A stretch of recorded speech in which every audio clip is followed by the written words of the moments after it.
Let's start at the top like we always do. Main event of the evening, Tom Aspinall and Alexander Volkov. I had a feeling this fight was not going to go 5 rounds. I mean, we kind of saw the writing on the wall with that main card, how insane it was. I think only one fight on the main card went decision. Yeah. And only one of those fights went out. No, 2 of those fights went out of the first round.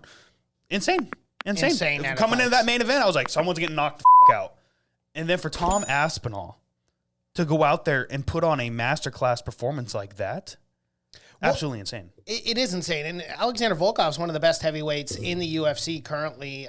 He's been tried and tested throughout the course of his career.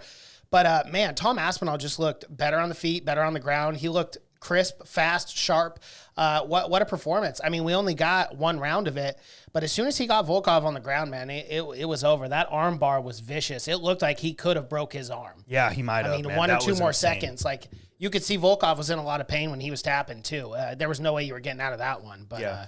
Super impressive. Now Tom Aspinall, 12-2 in this heavyweight division, now beating Alexander Volkov, who's a top 5 guy in this heavyweight division. I mean, what do we see next? I guess top 6, technically. He's number 6 in the world. But, like, what do we see next in Tom Aspinall's future here? Because we were talking about it a little bit on the Fight Companion, a couple matchups to be made, but what one stands out to you the most? It's the call-out, man. He called out Bam Bam Tai TUIVASA, and that's the fight you got to make, I think. Really? It's the only one to make, in my opinion, because I love those 2 matched up. I think you'd bring that fight back to the UK. Dana White was saying last night, he goes, I don't give a fuck what I have to do. We're coming back this year. I'm gonna go home. We're gonna figure some shit out. We're gonna move some stuff around. I think I'm gonna take half the winners from tonight's card, put them back here in the UK, maybe Liverpool, Manchester, something like that, and then you take the rest of the fighters to Abu Dhabi in October. And I'm like, that's a good idea, Dana. Well, it's a great idea, especially if you could get another London card in like September. You know, that'd be perfect because these fighters are. They're really great, man. If you did a fight in Liverpool, too, you could not just bring, like, Paddy the Baddy, but also like a guy like Darren Till. Yeah.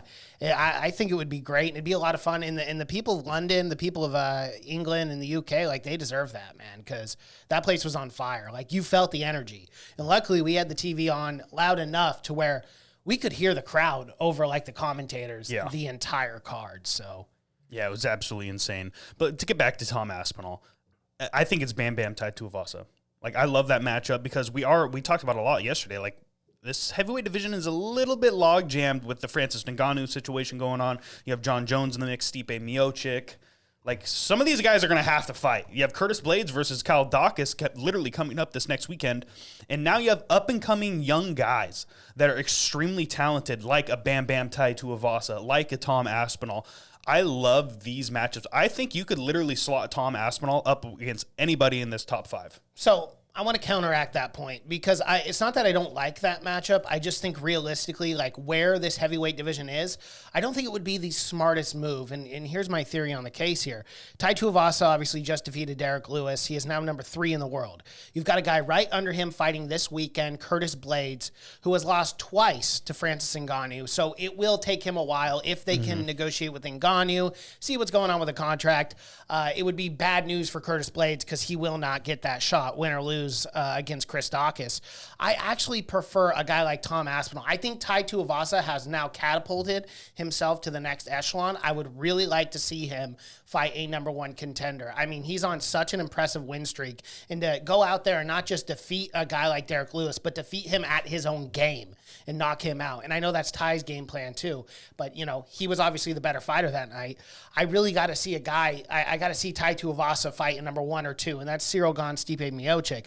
On Aspinall's side, though, imagine if Curtis Blades go out there and defeats Chris Dawkins, a Curtis Blades, Tom Aspinall, but with the wrestling of Curtis Blades, and then you have, obviously, the very capable Tom Aspinall on the ground in his jiu-jitsu, I would love to see that matchup. That's the one I'd prefer to see, and I think it's the one that makes the more sense in this heavyweight division, because if Curtis Blades can get past Dawkins and then defeat Tom Aspinall, he's really setting himself up for a number 1 contender, regardless if Francis Ngannou is a champ or not. Yeah, you could just take Ngannou off the table. We all know he's not going to fight ever again.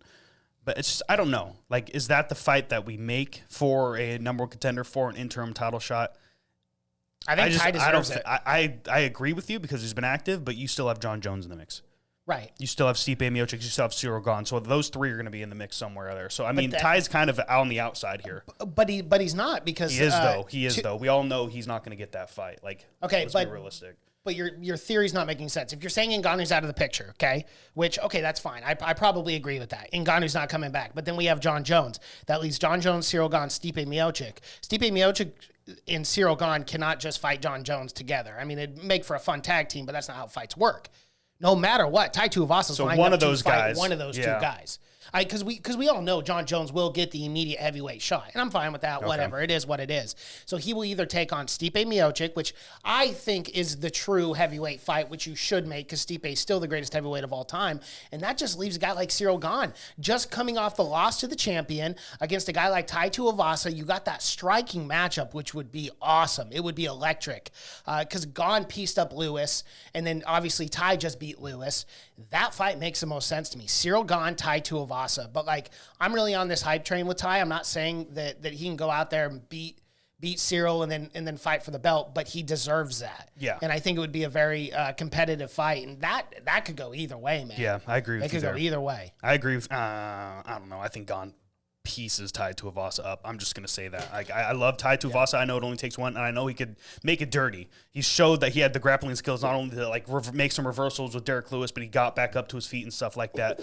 But I don't know if it stays on the feet with Gane and Tai. Like, is as much as I love that matchup, Gane's just completely different. Yeah. Tai would have to take him down, which he could. You know, you never know. And see, if Gane were to go out there and dominate Tai Tuivasa, I'm not saying that's going to happen, but I mean, Gane's a great striker. If he were to do that, that would really solidify him as still the true number one contender, beating a guy who has just ran through this heavyweight division in the last 2 or 3 years. I mean, I think it sets up both fighters really well. And then Stipe gets John Jones. I mean, there you go.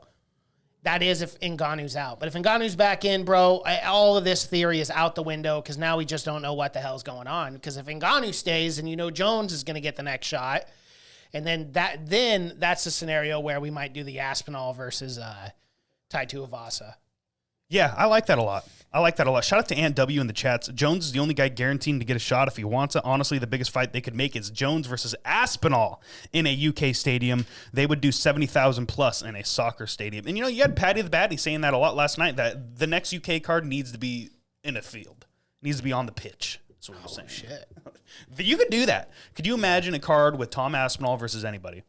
Paddy the Baddy versus anybody? Darren Till versus Uriah Hall?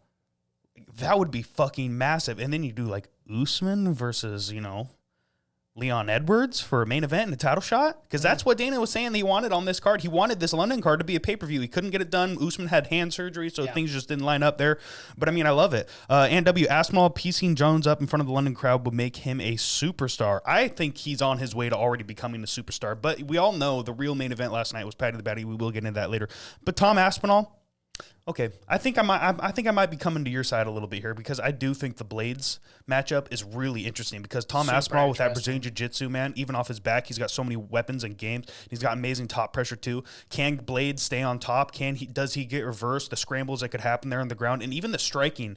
Tom Aspinall is a fucking fantastic striker, but he's an even better Jiu-Jitsu guy, and we finally got to see that on display last night. Yeah, we absolutely did. And like just for me as a fan, like that's the fight I really do want to see because I don't want Aspinall to move up too fast.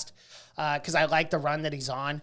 I just think Tai has proved it more than Aspinall at this point in their careers. But a guy like Curtis Blades is no joke for Tom Aspinall. And if Tom Aspinall got past Curtis Blades and looked as good as he did against Volkov, I'm shouting for a number one contender or a potential title fight. Absolutely, absolutely. He's right there. He set himself up very well. But what about Volkov now? I mean, he's still a top guy. He's one of the best in the world. I think he's only been finished twice in his career, not including last night, so 3 times now. So for Tom Aspinall to go out there and do that to that man, super fucking impressive, man. You could easily slot this guy into top 5. Everyone needs to asterisk this guy's name. I would not be shocked if Tom Aspinall was a champion one day.